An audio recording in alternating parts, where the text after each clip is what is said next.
Welcome back. I hope you're refreshed and excited for our first panel discussion. We'll be looking at the next 10 years, the next decade of NATO. In order to lead us in an outlook for that time, we are being joined by our moderator for the session, Terry Schultz. Terry, thank you for joining us. Thank you so much, Christine. I'm so pleased to be part of Brussels Forum 2021. We've missed these events so much here in Brussels. Before we talk to our experts about what world NATO is equipping itself to face in 2030, I will be joined by a panel of experts. But first, we are very pleased to welcome some remarks from none other than German Chancellor Angela Merkel, who sent along some thoughts about how she believes the alliance should be preparing itself for the world in 2030. Sehr geehrter Herr Generalsekretär, lieber Jens Stoltenberg, sehr geehrte Damen und Herren, das heutige Treffen ist wie jeder NATO-Gipfel gewissermaßen ein transatlantisches Familientreffen.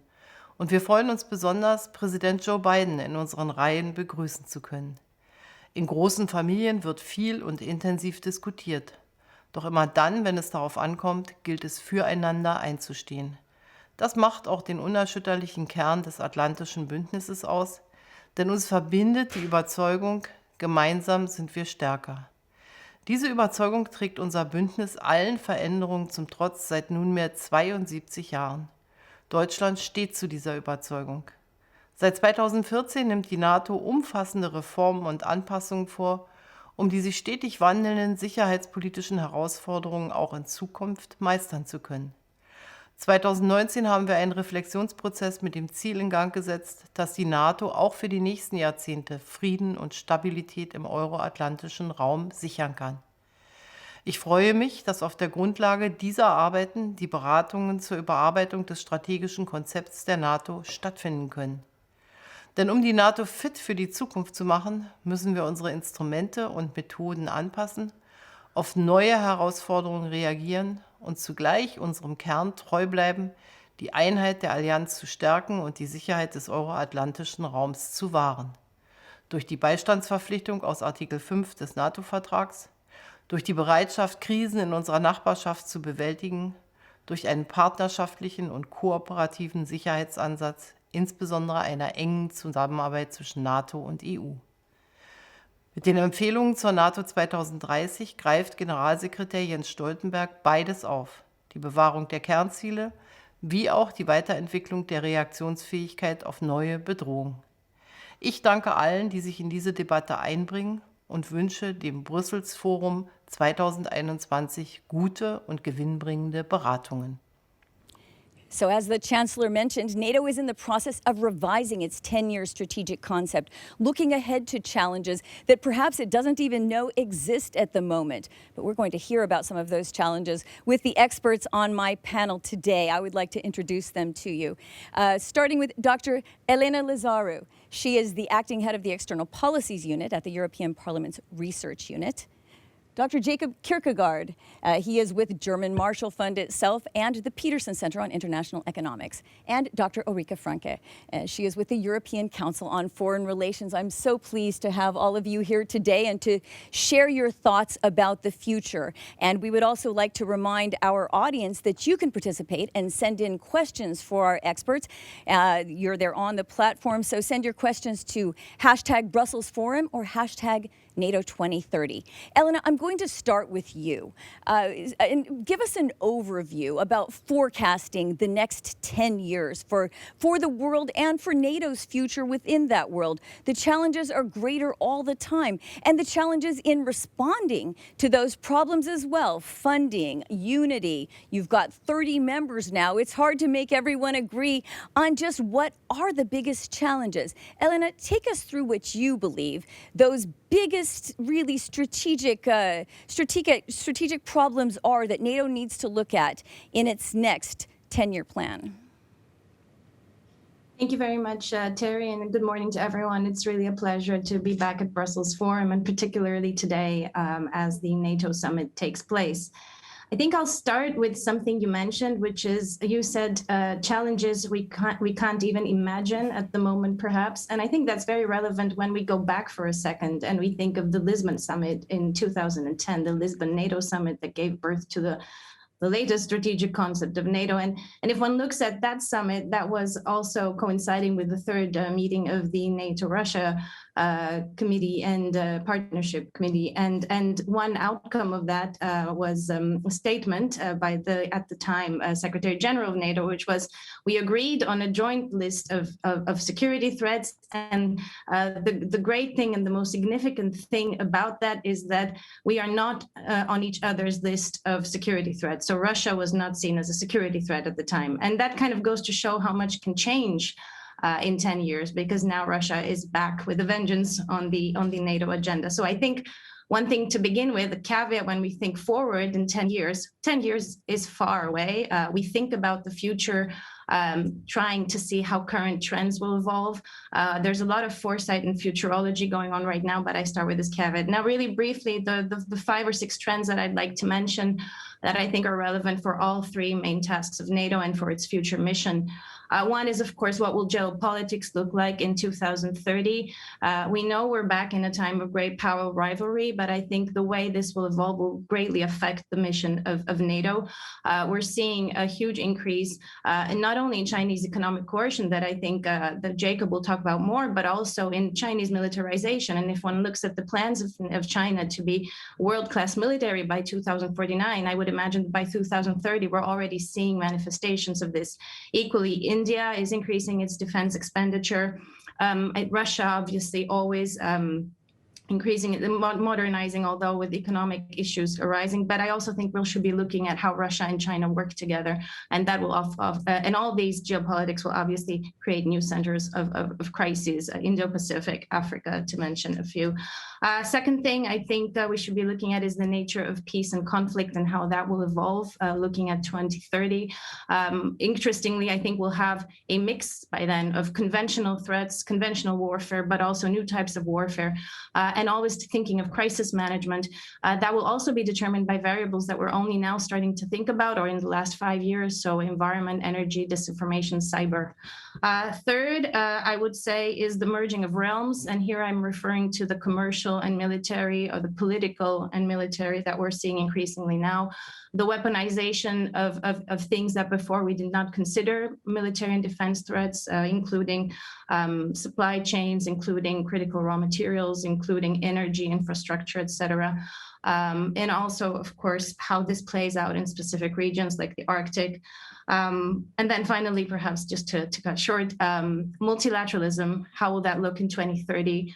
Will it cover all the domains that need to be regulated, or that we would want as a sort of liberal international world to be regulated, including biotech, AI, et cetera? But most importantly, will great powers abide by these rules? And if one looks at China, for example, in the East China Sea and other domains, we see that maybe they won't. In Russia, the same. And democracy, and you mentioned that. I think democracy, the contestation that exists right now, the cultural wars we see right now, will that lead to a situation in 2030 where we can have democracies deciding together, collective decision-making that is legitimate and supported by public opinion? So for me, these are the main trends, but of course, we'll discuss these, I'm sure, in the Q&A. Thank you, Elena. That's definitely a good broad view. And like you, I went back and looked at the strategic concept from 2010 just to see what it said about Russia. Of course, we know China wasn't mentioned, and it seems very naive to read it now, doesn't it? How Russia and NATO will cooperate on missile defense and, you know, will work together. So we can't know. We just can't know. And perhaps 10 years is even too long to think about in the future. Maybe they need new strategic concepts every 5 years with how fast the world is moving. But we can talk more about this later. Jacob, I'm going to move to you and leave you, Rike, for the end because we've got some special things to talk about with you. Jacob, you're the money guy. And so I think that the question about financing, particularly with the challenge of China, is so relevant at the moment. As we all know, China didn't even come up at a NATO leaders meeting until 2019. Perhaps we were behind. Perhaps the alliance should have been thinking about it a lot earlier, particularly when you look at the fact that China has the second largest military in the world, spending with abandon, already has the largest navy, not bound by any arms control treaties. And over here at the alliance, we're talking about trying to scrape up perhaps 2% of countries' GDP for their own militaries, and, you know, making progress but slow progress. So by the year 2030, Is the alliance just completely outspent by China to an even greater proportion? I think the short answer to that question is no. And I think it's actually very important that we do not believe that China will continue to be the economic juggernaut that, frankly, it has been for the last 20 years or so, where it has accounted for easily 50% or so of global growth. The reality is that the Chinese economy, in my opinion, stands in front of a dramatic transition of fundamentally having to shift to another growth model. They still have a very large amount of rural population that needs to be transferred into the urban and in some ways international economy. That's going to be a major challenge because there are large educational gaps, skill gaps. It's an older population, etc. So the idea that China is able to simply spend with abandon over the next 10 years, when, by the way, we have to remember that China's demographic transition will also begin, and will begin so with a vengeance, is in my opinion, not likely to materialize. It's also a country that, for a country of its average GDP per capita, is actually very highly indebted. It doesn't have much sort of straight up central government debt. But if you want to factor in the debt levels of state-owned enterprises, special financing vehicles for local governments, etc., it actually, China has already very high levels of debt. It has a financial system that is prone to moral hazard concerns. If you look at the problems that it has in restructuring just a few major and state-linked financial institutions at the moment, those of you who remember back to the days of the global financial crisis, you will know that once you there are sort of, if you like, general market concerns lingering about the stability and the perhaps willingness of the government to stand behind some of these state-owned enterprises, it can put in place a cascading effect. So again, financial fragility, in my opinion, is going to be a major feature of, or is a major feature, and will certainly continue to be a major feature of the Chinese economy going forward, which is, in my opinion, also one of the reasons why the Xi Jinping and the Chinese government is so concerned about domestic instability, and obviously is pouring even more money into domestic surveillance than it in fact is on its military buildup. So again, I would caution against reading, that China is somehow going to be an unstoppable juggernaut from an economic point of view. It is not. It is a country that faces very dramatic domestic economic challenges that will, in my opinion, make it more difficult going forward for it to continue to project force around the world. Interesting. Okay, so and with economic fragility, you will believe they will also not be able to continue their military spending at this level over the next 10 years, because that situation already exists, and they certainly have poured their money into this sector. Well, look, I mean, I'm not saying that, it fundamentally depends on whether or not you believe that China is going to have a major financial crisis or not. If it has a major financial crisis in the next 10 years or so, I think the consequences of that will be highly unpredictable. Okay. But I would certainly be very surprised if it could maintain the level of spending that it has. But the reality, again, is that if you have a financial crisis in China, again, the existing growth model no longer works because it is heavily dependent on investments, etc. And that will obviously have domestic stability consequences. Again, a lot of things that we don't know on this day. Moving on now to Rike. Rike, you have been ahead of your time in all the years I've known you. On technology questions, everybody knows you and drones, but it's much bigger than that, isn't it? The technology question came up so much at the G7 over the weekend. NATO is definitely looking at this, and I want you to mention the technology accelerator, because I know that that's something that you've been looking into. So I'm really interested in picking your brain about what technology will bring us in the next 10 years. Thanks so much, Terry, and a wonderful good morning from London. Yeah, I think you're right. I mean, I think it's good that we started this discussion with China, which I agree will be one of the main focuses now and going forward. Russia, I think, will remain one. You never know. I don't think that in 1990 would have expected the relationship between NATO and Russia to look like it does today. So I think these are good topics, but indeed, I would add technology as the kind of third major challenge for NATO going forward. And of course, I can't really predict what the new technologies we're talking, artificial intelligence, quantum, these kind of developments, what they will look like in 2030. And that's actually a huge challenge to predict this. But I can tell you what success in dealing with emerging technologies for NATO would look like in 2030. And for me, that's really guaranteeing interoperability. If NATO manages to guarantee interoperability between its 30 members going forward when it comes to new technology, that would be a major success. And I think that's really where the focus should be. And you mentioned the new accelerator that's going to be announced at the summit that's looking at EDTs, as NATO likes to call them, emerging and disruptive technologies.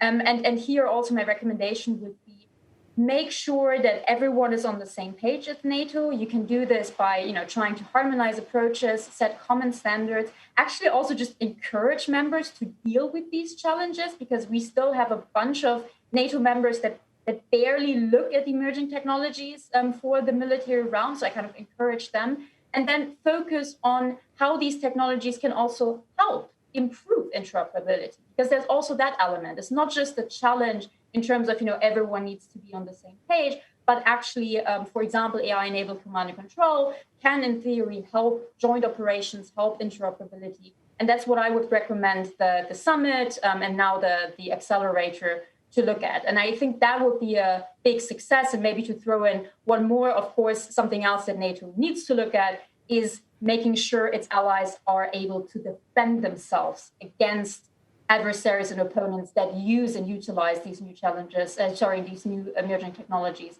as well. So the defensive element, of course, shouldn't be forgotten either.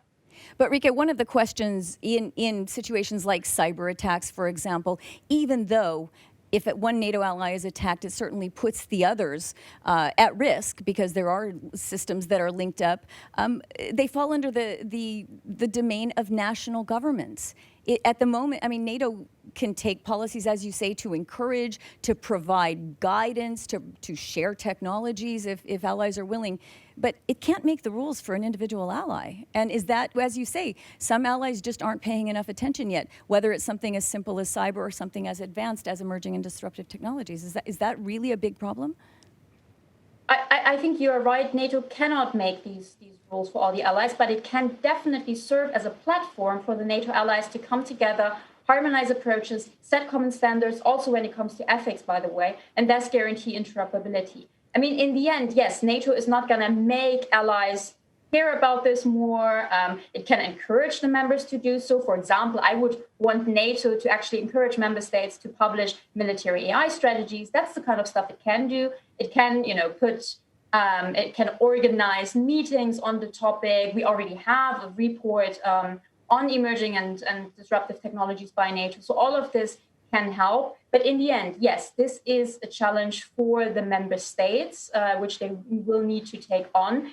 Many are, some not so much yet. I think they may follow eventually. But then in the end, it really will be the main focus for NATO. It has to be the main focus for NATO to make sure that at least, even if not everyone is coming along and if not everyone is approaching this the same way, at least they can still operate together and we don't run into a situation where, we just can't guarantee or can't do joint operations anymore because one ally may be so far ahead or may indeed adopt these technologies in a way that other allies don't accept and don't want and don't like. This for me should be the focus. But I think the challenge you outline is indeed one. And we see it across the board. We're not only in this sector. Elena, I want to come back to you, and for a very special reason, you are coming to us from the European Union side of things. And this is interesting in the next category I want to talk about, and none of you brought it up in any depth yet, and that is climate. So when you talk to young people, when we talk to the NATO young leaders, and they did a poll on what they think the biggest challenges for the future are, They didn't say China. They didn't say Russia. They certainly didn't say defense funding. They said cyber, not surprisingly, and climate, which is something that only now NATO is picking up. But as the Secretary General says, and he's very enthusiastic about putting this on the NATO agenda, he points out that this is a crisis multiplier in all of the other challenges that NATO is facing. And 10 years from now, it will be infinitely worse. I mean, some climate reports say that we're already going to be at having catastrophic situations from climate in as little as 10 to 20 years. So if we're talking about 10 years from now, Elena, on the European Union side of things, they actually can do something. There is legislation. There is the commitment to get to net zero. The Secretary General would like NATO to contribute more, would like NATO allies to contribute more to get to net zero by bringing down their military emissions, which at the moment are either not counted or not public. How big a problem, a challenge is this, and how can NATO and the EU work together to really address this over the next decade? Thank you for that question, Terry. I think it's extremely pertinent and relevant for the EU and for NATO too. And I have to say that I've been following the young leaders process quite closely. It's so interesting, isn't it? And a colleague of mine is one of them, so I do follow quite a lot. And I find it really refreshing how the young leaders address climate change, if you notice, in a bit of a different way than the expert group. And I think it's really a generational thing. So it's really important to talk about it and about the future. Two things I think deserve to be mentioned. Yeah, the EU obviously is of a different nature than NATO and therefore has this regulatory power to really put in place regulation, legislation that will eventually aims to lead to carbon neutrality by 2050. And actually 2030 is a benchmark for the European climate law. So it's interesting that we're talking about it. But I think when we talk about NATO and the EU and how they can work together, I think we have to bring the climate issue into the defense and international security dimension. And I think that's an issue which recently has been receiving a lot of attention. And indeed, Jens Stoltenberg is absolutely right. And all the data supports this idea that climate change is actually making conflict more disruptive than before. It's leading to a multiplication of conflicts. In fact, if you look at past years, almost, I think around 40% of civil conflict in specific regions is caused by a depletion of natural resources, which has to do with climate change. There have been reports recently of how climate change can be correlated with an increase of terrorism, particularly in areas of Africa like Lake Chad. But it's also important to mention in the NATO context that there are two things. One thing is climate as a conflict multiplier, but also the other thing is making NATO operations climate healthy, as I like to say. So really to have net zero emissions, if possible, to use renewable energy, to actually make sure that even the supply chains that contribute to NATO material and equipment to be sort of based on sustainable production methods. So there's a lot that NATO can do in terms of procurement as well. But I think the most important thing is really to focus on the idea, the energy aspect of missions, and the second one is really to prepare NATO personnel and NATO missions to work in an environment where weather conditions are going to be different, where they need different equipment, they need different training. They're going to need to provide different kind of support to populations whose human security is affected by these issues. And why not? Something that the EU does a lot and NATO will increasingly do, be prepared for operations and missions that have to counter the implications of natural disasters. So I think on all those fronts, the EU and NATO they have planned to, but will continue to work together. And I think this also goes back, just to say a final word on the point I was making about the fusion of the domains. I think the fusion of the climate becoming a part of security shows us how the military, the political now have become all part of one. And this is going to be a major trend in 2030. Well, as you mentioned, adaptation has been a long-standing factor in military planning. But what is coming to the table now is mitigation, is that actually you try to get ahead of it, not just say we need to develop different uniforms, different tanks to deal with the rising temperatures. We need to help stop the rising temperatures by creating technology, by creating vehicles that don't require so much fuel, that don't require us to transport fuel, which is really one of the most dangerous parts of any operation. Enrique, back to you. Technology is really the big hope here, isn't it? You've still got so many countries, and Jacob, I'll come to you on this. You've got many countries that are still using Soviet-era equipment. Yeah, they are certainly not helping the emissions problem. Yes, if you want me to respond to that. Yes. So, I mean, I think what Elena said is right, but I'm slightly worried about NATO spreading itself too thin. So when it comes to this link between climate change and technology, the emerging technologies that I mentioned, I would basically recommend for NATO, if it wants to get into the, let's call it green technology, it really should focus on very specific things, such as, as you mentioned, using technology to reduce the emissions of military operations. I mean, NATO is not going to develop the next electric vehicle. Like that's just not its role. It's not its competency. It's not its expertise. But what it can maybe do is keep an eye on developments in the civilian realm that can benefit the military realm, and again encourage member states to do that. And I know of a few member states where this is very much done, where the MODs are indeed looking at civilian developments, are thinking about, how can we adapt this for the military realm, encouraging this, again, bringing countries together to do this together. That makes a lot of sense. But I wouldn't want NATO to get into the business of developing green tech. I don't think that that's what NATO does. So we need to be a little bit careful with priorities and the focus. Well, there has been some pushback against this ambitious combating climate change agenda. And Jacob, one of the places where we hear a lot of sort of what Rika is saying, like maybe it's not really NATO's role, but also who's going to pay for this? There's no budget on the NATO side. The EU side can help a bit more, of course. But how do you convince countries that have old equipment that they should replace it with greener technology that at this point would be more expensive, perhaps not in 10 years, but when is that NATO's role? Does NATO need to really play a strong guiding role in helping countries make that decision to use greener technology? I mean, I think I think I'm with Ulrike on a lot of this. I mean, the reality is that NATO budgets are constrained by many things, and ultimately the overall level of emissions from military equipment in a country's total level of emissions is very low. So to say that there is a role, I think, for NATO procurement, there are certain things you shouldn't invest in new technology, but at the same time, as Ulrike mentioned, the new electric vehicles, will probably come from the private sector. This isn't something that is developed very sensibly, in my opinion, by military budget. That may be different when we are talking about air combat, where currently there is no technology, low carbon technology for that, beyond maybe small drones and the like. But so there might be, there is an R&D element, perhaps. But then the question is, what is national government and what is NATO?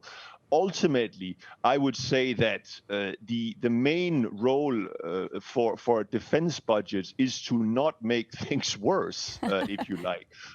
But the idea that you should spend scarce defense budgets on quickly phasing out older equipment rather than focus on other things, pressing matters like cyber and others. Equipment will be, phased out over time and will hopefully, as electric vehicles and the like becomes the norm throughout the economy, and the general electrification of member states' economies, that will also be reflected in the kind of equipment that will be purchased by defense, through defense procurement. But is it fair that other sectors of countries' economies are being pushed to help meet these net zero guidelines in Europe? And the U.S. has its own plan, very ambitious plan to green its military. Yeah. And military emissions are not even included in the Paris Climate Agreement. They were specifically excluded in the Kyoto Protocol. A lot of people aren't aware of this. When countries are talking about getting to net zero, they're not even counting their military emissions. But other sectors are going to be pushed to help deal with it. Yeah, but I think that's the world we live in. The reality is that the military never, does the military and military budget respond to the price mechanism? It doesn't. It's about life and death. It's not something that you can regulate with a carbon price, etc. So it's not meaningless. It's meaningless, in my opinion, to subject military budgets to, a carbon price, etc. It needs to be pushed to adopt the best readily available technology. But as Ulrike also mentioned, that technology, in my opinion, to a large extent, is much better developed by the private sector that is, of course, directly subject and incentivized by the price mechanism and carbon pricing.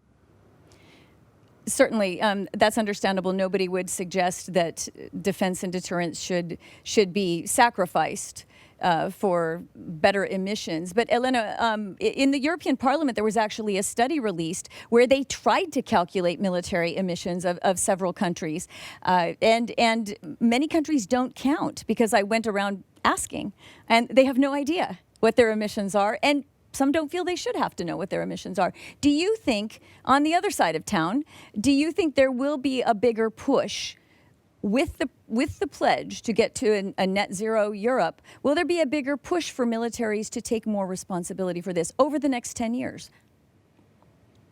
Thanks, Terry, for this. And I'm glad I have the chance to come back in on this, because I think one thing is important to think about, that, NATO is the collection of its member states, its members. And we're talking here about 10 years from now. And the majority, if not all of these states, are putting in place at the moment, at least under their current administrations, very important future-looking climate-related legislation that will affect their industry, that will affect their supply chains, perhaps. And also, it's important to remember that the military industry is indeed, the military industry is separate, but also increasingly, we're also seeing dual-use equipment. We're seeing the military and civilian industry work together. So my sense is that, yes, perhaps NATO is not a regulator, so it will not create, the obligation. But if we're thinking 2030 and we're thinking of the democracies that are in NATO, it's very likely that because of national legislation, because of national decisions, including if there is a carbon border adjustment tax, they will gradually converge to this idea of climate neutrality, and they will, as a whole, converge towards this effort to reduce emissions. So I think here, political leadership in all those states, including in the EU, have the responsibility and will probably, to respond to public demand, bring this conversation into policy. Because we started with the NATO Young Leaders and public opinion, and let's not forget that the push for climate change is not just coming from top down, it's coming from bottom up. So I think if we're talking about democracies and if we're talking about climate, gradually in all areas, there will be an effort to try to do the best possible. Now, of course, the expenses that would be required in order to substitute existing military equipment would be huge.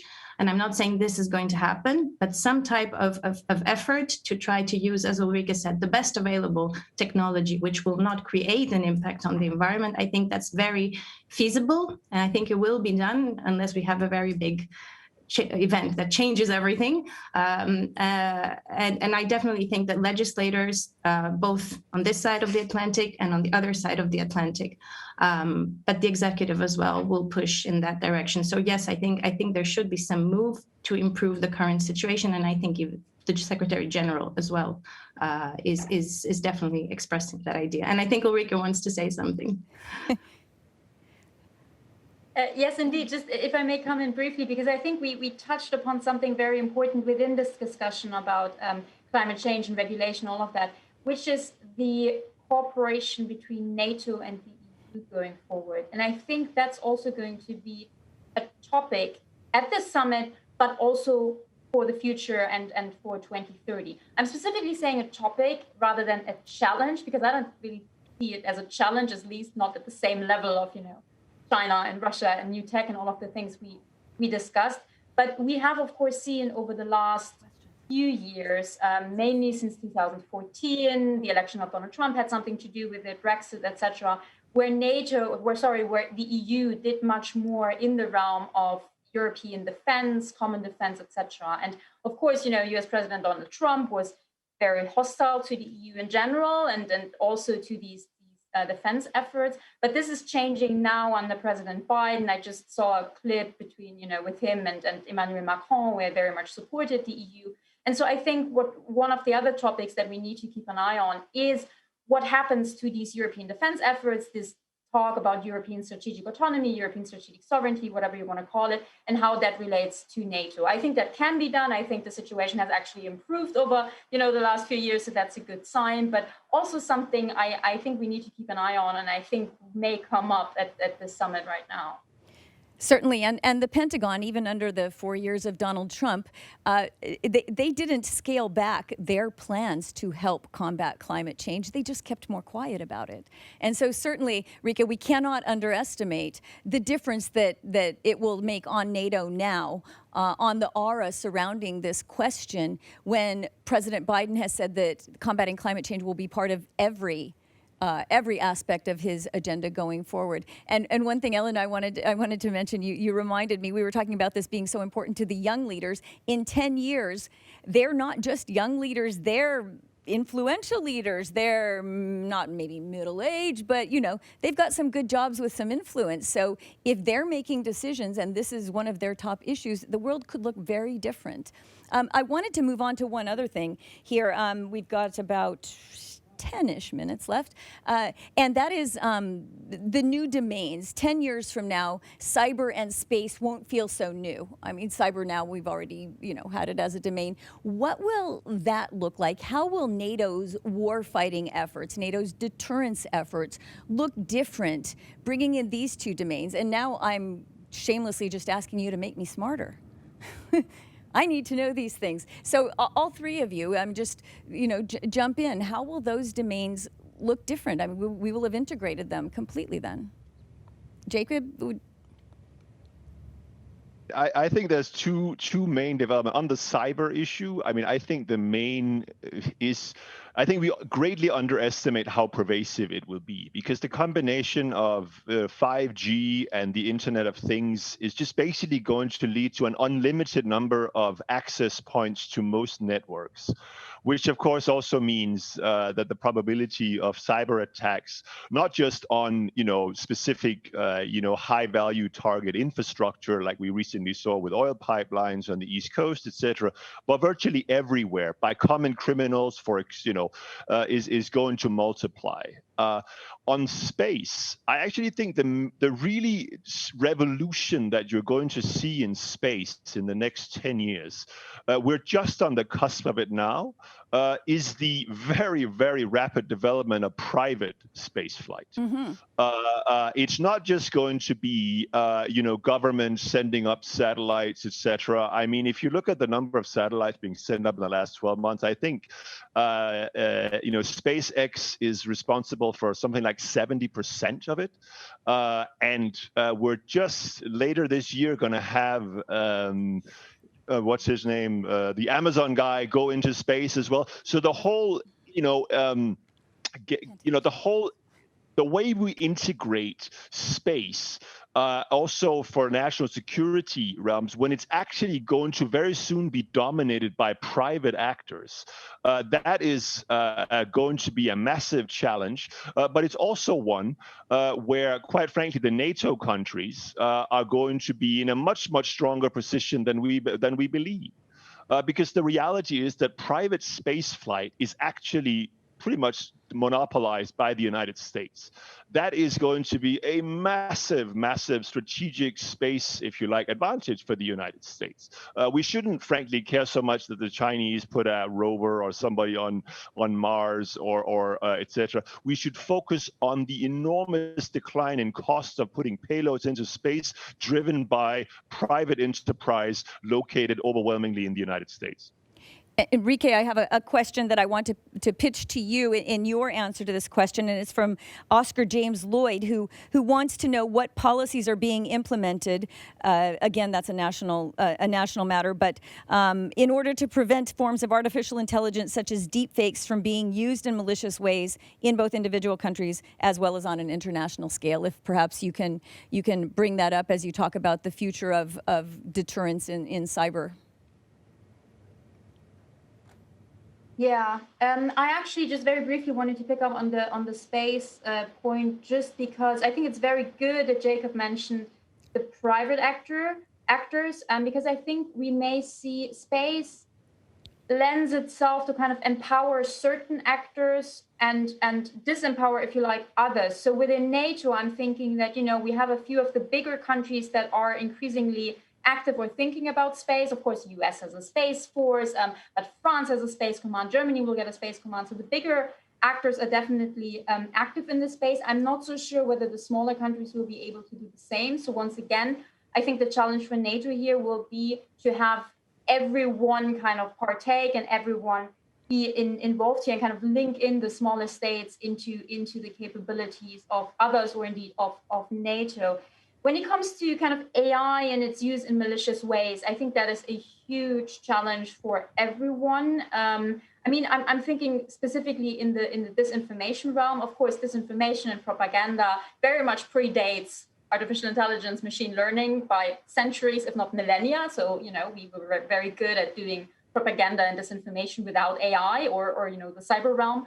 But I think AI can supercharge or superpower disinformation through deep fakes. I'm sure you're all familiar with, where you can fake videos.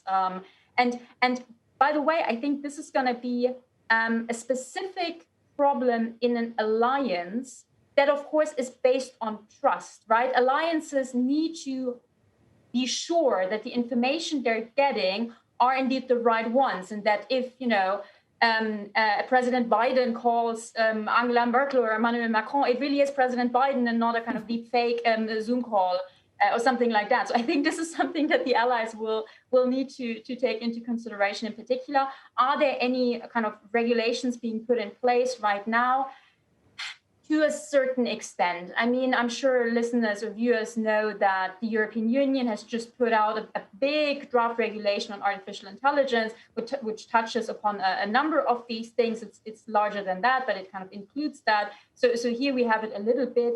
But there's only so much you can do in this realm when it comes to regulation, because malicious actors by definition won't abide by regulations or rules or laws. Like, that's the whole point. But yeah, I think it's on the radar of most nations. It is at the national level and at the EU level, and not so much as I'm aware at the NATO level. Though again, emerging technologies are part of what NATO looks at the moment. So I'm sure that also includes disinformation, propaganda, which is AI or machine learning. I only have a couple minutes left. Elena, did you want to come in on either of those? Otherwise, I have a question, a kind of interesting question. I did want to make a point, okay. If that's okay, on all right, cyber. Then this will be our final comment, because we've run out of time. Okay, now I feel bad. No. But I really think it needs to be mentioned that cyber and space are very interesting to watch from a legal point of view as well, because contrary to the the traditional domains of warfare, there's very little international law on cyber and on space, which means that it's newer. Everything is in the process of formation. So I think it's harder, as the Atlantic Treaty is based on international law. It's based on the UN, and I think space and cyber are presenting us with new phenomena all the time that we're not. International law is still an international regulation, and global governance is still in the making of. So I think of the new things that are happening in these domains. So I think looking forward, they're much more challenging in that sense. But I think the way in which they will change NATO is in the way that perhaps in the future, because we're talking about 10 years from now, the way Articles 4 and Article 5 are applied, for example. So these are becoming domains now. So these are going to be part of what NATO does. And I think it's important to mention that too. But I also think that since we've talked about NATO-EU cooperation, that both these domains offer themselves for more EU-NATO cooperation, because they are at the brink of what both organizations do. And I think looking forward, we'll be seeing both cyber and space evolve even more in the context of EU NATO cooperation. So I think it's worth really mentioning it in that context as well. But I completely agree with what Ulrike said so far about the fact that it's actually states, not NATO, that will create the regulation on this. Thank you so much. And I just want to ask a lightning round. A yes or no question. With the world changing so quickly, and that pace will pick up over the next decade, is it still worth making a 10-year plan? Or do we need to do this every 5 years? The strategic concept, the reflection groups, all of that. Going back to you, Rike, 10 years too long? Makes things turn out to be irrelevant? No, I think 10 years is fine, but we probably need an ongoing discussion about all of this so that we can adapt. But I think the 10-year time frame is something you can work with. Jacob? Can't hear him, but he said 10 years is fine, if I read his lips correctly. 10 years is fine. 10 years is fine. Okay, Elena, 10 years, or do we need it every 5? No, 10 is fine. Just have plan Bs and Cs. Definitely, maybe even D and E now. Thank you so very much to all of you. I feel incredibly enriched by having this discussion with you. Great to see you, and thanks for joining us here at Brussels Forum 2021. And now I am going to hand it back to moderator James Morrison. Thanks very much, Terry, and thanks very much to this panel for this very interesting look at the future of NATO and what it could hold for us. Now we're leaving Brussels for the next panel, which is on deterrence and defense, and we're heading to Warsaw. And now I'm going to hand over to Michal Baranovsky.